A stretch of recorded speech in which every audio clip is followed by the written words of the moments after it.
Bienvenue dans l'univers d'Aloe Vera Atmosphère. Ici, nous parlons de santé, de bien-être, d'Aloe Vera, de business et plein d'autres sujets autour du mieux vivre.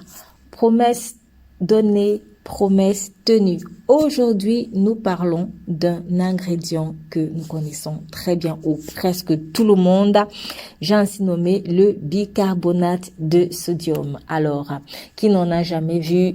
Si c'est le cas pour vous, eh bien, pensez à cette poudre blanche. Voilà, elle se présente comme ça, sous une forme de poudre blanche, un peu salée aussi.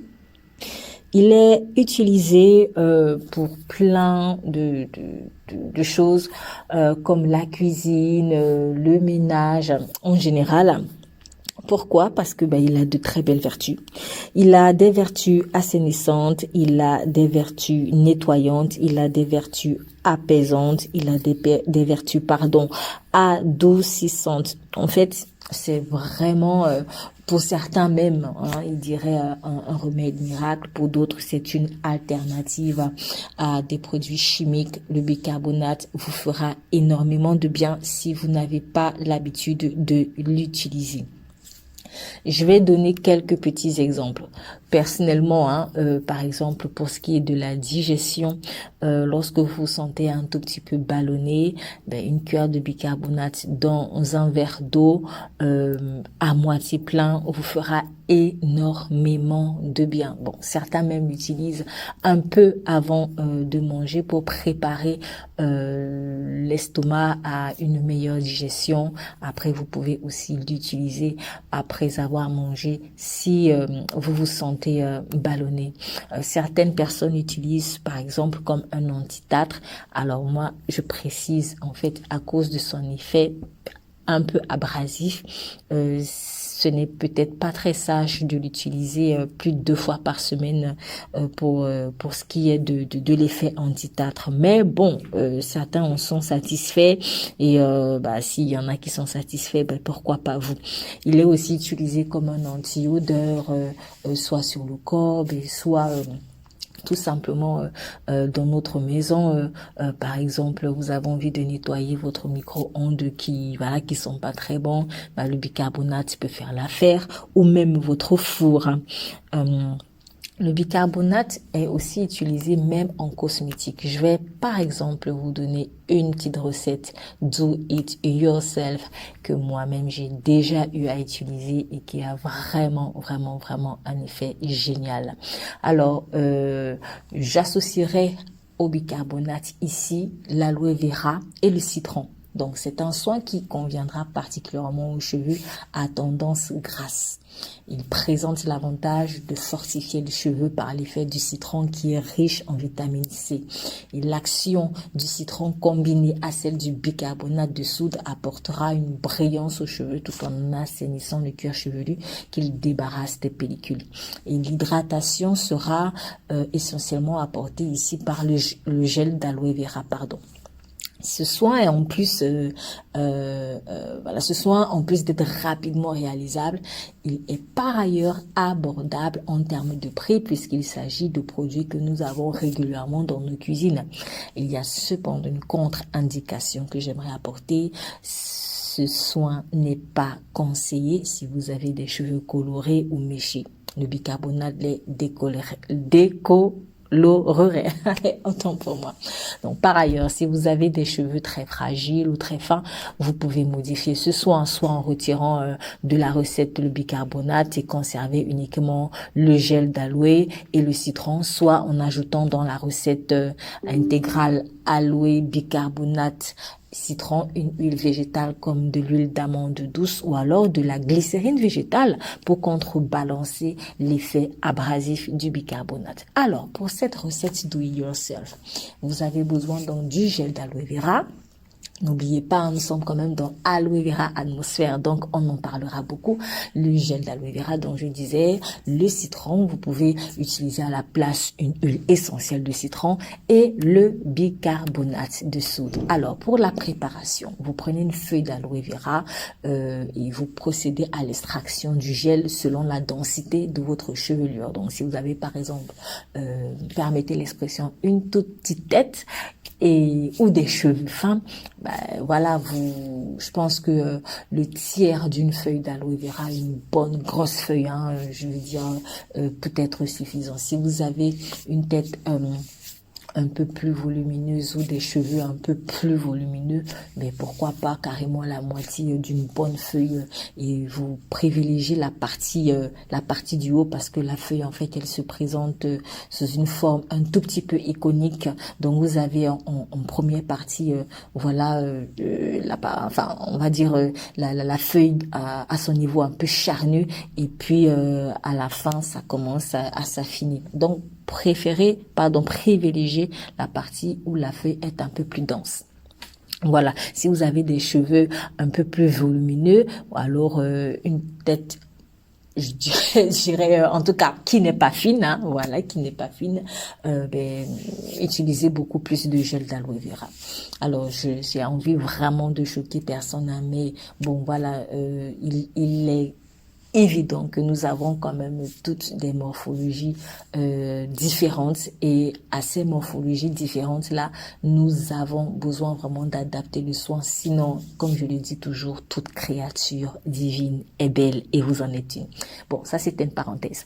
Alors ensuite, après avoir pris la feuille d'aloe vera et extrait le gel dans un récipient propre, par exemple un bol, vous pouvez ajouter donc du bicarbonate, exemple pour 4 cuillères de gel d'aloe, 2 cuillères de bicarbonate de soude, soit la moitié de la quantité du gel d'aloe. Vous ajoutez le jus de citron préalablement pressé, mélangez le tout et vous obtiendrez un liquide visqueux homogène, un peu comme lorsque vous battez des œufs en omelette. Alors, une petite précision, le bicarbonate de soude au contact du citron provoquera sûrement une éruption de mousse, mais c'est une réaction tout à fait normale. Vous appliquez donc voilà cela sur les cheveux, que vous diviserez en 4, en 6 comme vous voulez. Vous appliquez délicatement le soin en insistant sur le cuir chevelu. Partez de là pour aller petit à petit jusqu'aux pointes. Laissez reposer 15 ou 20 minutes maximum. Le soin ne doit pas mettre très long. Lavez à l'eau et laissez sécher si possible à l'air libre. Appliquez enfin votre huile ou votre crème habituelle pour conserver cette hydratation. Alors moi, la première fois que j'avais fait ce soin, en fait, j'avais remarqué que déjà les cheveux étaient bien lavés, j'avais pas eu besoin d'utiliser un shampoing par rapport à cela, et en plus j'avais réalisé que les cheveux étaient beaucoup plus brillants, le cuir chevelu était vraiment nettoyé. Et ils étaient vraiment forts. Comme quoi, si vous souffrez de fragilité par rapport sur votre chevelure, par rapport à votre chevelure, ou même par rapport à votre cuir chevelu, parce que le cuir chevelu aussi, il est très souvent attaqué, hein, des petites blessures par-ci, des pellicules par-là. Mais c'est un soin qui pourrait, je pense, vraiment vous convenir. Donc voilà, le bicarbonate de soude, c'est vraiment, pour ma part en tout cas, un allié cosmétique génial. Voilà, c'est vraiment un allié cosmétique génial, en dehors d'autres vertus qu'on pourrait lui prêter. J'aimerais quand même faire une petite parenthèse aussi, ou en tout cas une petite allusion vraiment à notre relation, avec Dieu, pour ceux qui croient vraiment en lui. En fait, de la même manière que c'est un produit qui assainit, de la même manière que c'est un produit qui adoucit, et bien Dieu aussi, il veut nous assainir, il veut nous adoucir. Alors, quand je parle d'assainissement, je veux faire surtout écho en fait à l'assainissement, la purification du cœur. Oui, nous avons besoin d'être purifiés dans notre cœur, nous avons besoin d'être assainis dans nos cœurs, parce qu'il y a des petites choses, des petites odeurs, des petites, des petits trucs, des petites mauvaises herbes qui dans notre cœur en fait nous empêchent vraiment de voir par exemple clair, En fait, nous avons peut-être une façon de voir la vie, une façon de concevoir la vie, qui n'est pas vraiment très bonne, qui n'est pas appropriée en tout cas à notre véritable identité, celle que Dieu nous a donnée à la base lorsqu'il nous a créés et que bon nombre d'entre nous ignorent parce que nous ne sommes pas dans une relation intime et véritable avec lui. Donc, oui, de la même manière que le bicarbonate permet d'assainir, de la même manière, Dieu a sa manière, envie de mettre sur notre cœur son bicarbonate à lui. Ce bicarbonate-là, il peut avoir un effet, entre guillemets, un peu abrasif, mais franchement, il faut se laisser faire parce que lorsque le bicarbonate de Dieu est passé sur votre cœur, franchement, vous aurez les yeux beaucoup plus éclairés et vous pourrez, vous reposer intérieurement et même se reposer extérieurement parce que la paix intérieure conditionne la paix extérieure, j'en suis convaincue. De la même manière que le bicarbonate adoucit, Dieu il veut aussi nous adoucir. En fait, l'assainissement de Dieu correspond à l'adoucissement de Dieu. Pourquoi je parle d'adoucissement ici? Je fais vraiment écho à tout ce qui pourrait nous rendre amers. Nous avons tous traversé des situations dans la vie qui peut-être nous ont rendu amers. Certains sont en colère, d'autres sont frustrés, d'autres sont carrément découragés en fait. Et vous direz même peut-être, non, je suis pas en colère, moi ça va. Mais en réalité, si on gratouille, on se rendra compte qu'il y a une frustration, peut-être à cause d'une relation passée qui vous a brisé, peut-être à cause de propos malveillants de personnes. Voilà, peut-être que vous admirez ou qui était censé prendre soin de vous, j'en sais rien. Peut-être à cause d'une vie que vous n'appréciez pas. Voilà, vous auriez aimé vivre ceci, vous auriez aimé être dans telle situation, mais bon, voilà, vous n'y êtes pas encore. Ou alors à cause de promesses non accomplies encore. Voilà. Alors Dieu, il veut vraiment nous adoucir. Il veut nous adoucir. Il veut vraiment nous encourager à être des personnes douces. Parce que vous savez, lorsque l'amertume est dans le cœur, on a tendance à être agressif, on a tendance à être dur. Et voilà, et Dieu, il veut nous adoucir.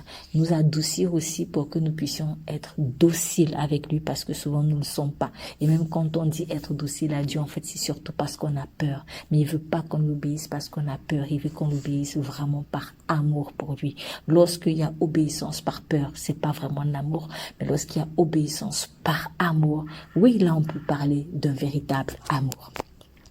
Je n'en dirai pas plus. Je m'arrêterai là aujourd'hui. Et j'ai envie de faire un clin d'œil juste à quelqu'un. Vous n'avez jamais utilisé du bicarbonate, commencez, ça vous fera du bien. Moi, en tout cas, j'ai été très fière de pouvoir vous partager cette recette que moi-même j'ai déjà testée. Voilà, allez-y, bicarbonate, gel d'aloe vera, citron, et puis pensez à Dieu qui veut nous assainir et nous adoucir.